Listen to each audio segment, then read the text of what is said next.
Now, I wasn't actually an orphan, but for some reason, I identified strongly with the heroines and the heroes in my favorite stories. I admired their courage and their spunk. I liked reading about how they figured out how to survive in a world designed for grown-ups. And above all, though, I think I recognized their deep longing for someone to love them just as they are.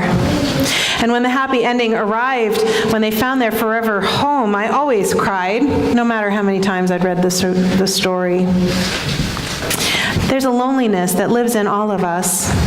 We can name it existential angst if that's more comfortable. It's not necessarily about not having people who love us or not having people to love, although that can be part of it.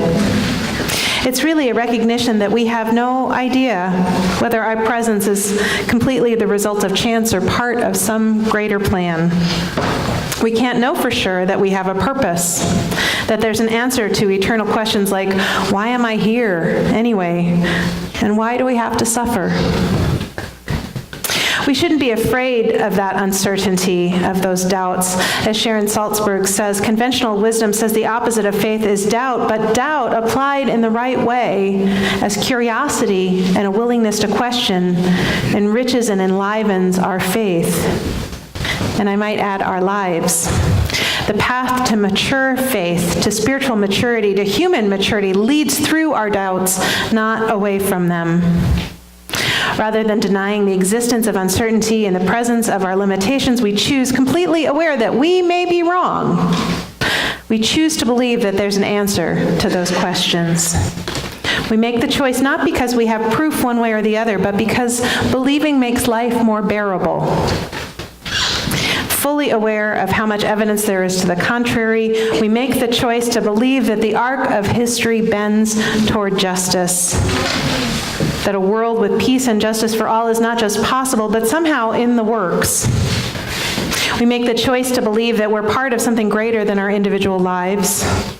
We make the choice to believe that love will prove more powerful than fear and hate in the end.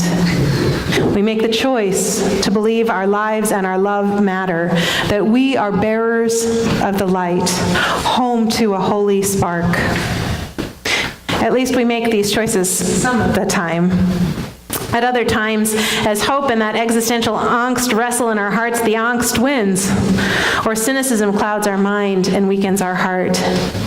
But then Christmas comes, and we really have been conditioned since we were small children to believe in impossible things on Christmas.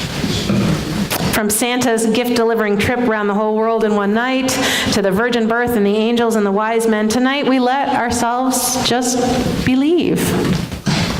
We believe in miracles and magic, but also in goodness and in kindness and in generosity, in the possibility of peace, and above all, in our own sacredness.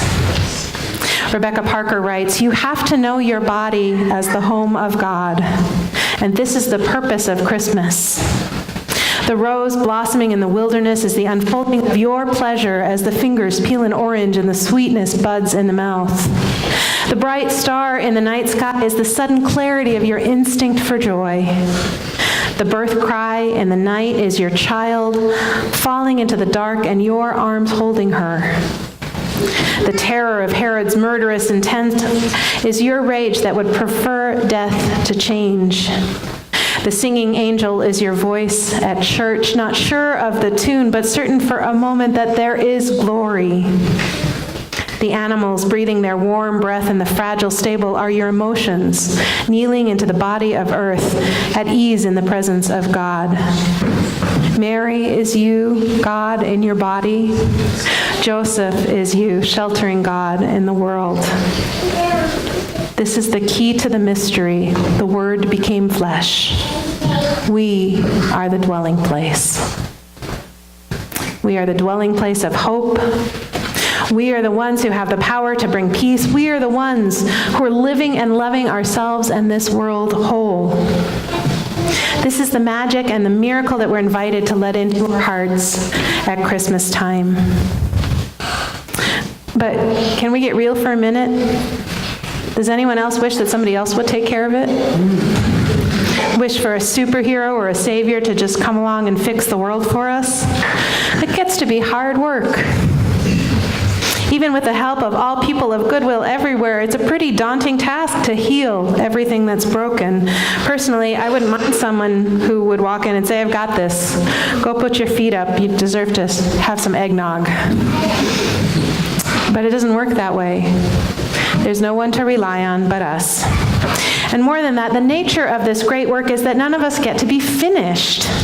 We have to pace ourselves. We do have to sometimes sit down and put our feet up and have eggnog or other beverage of choice.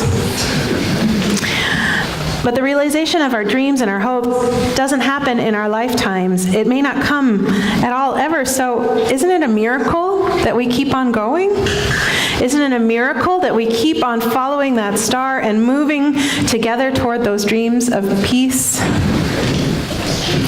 On this night, may we choose to trust the love that leads us, the love that sustains and keeps us going. May we remember when the going gets rough that love is what makes the whole shebang worthwhile, whether or not we ever get where we're going. May we know in our bones that this, the earth as it is our forever home. We belong here. May we know that we matter. May we know that we're not alone. See that place of longing in each of us? It serves to connect us. Our shared doubts connect us. Our choice to believe in the presence of doubt connects us. Even our grief and our disappointments connect us.